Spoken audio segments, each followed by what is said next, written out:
So on Adobe Audition CC, the latest version, what is happening is literally almost every edit that I make, the line for the fade envelope in multi-track disappears and making it hard to edit because you can't see where the edit line is. So you can see I will pull the line, it's gone.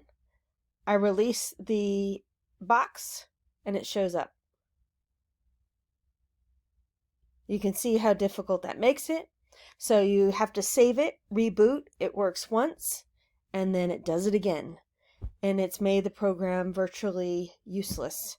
Occasionally, it will work twice, and the second time, let's say you're working on the fade envelope down at the bottom here, it may show up on the second track.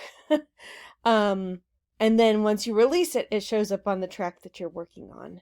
So I have rebooted my laptop, which is less than a year old. I have uninstalled and reinstalled Audition.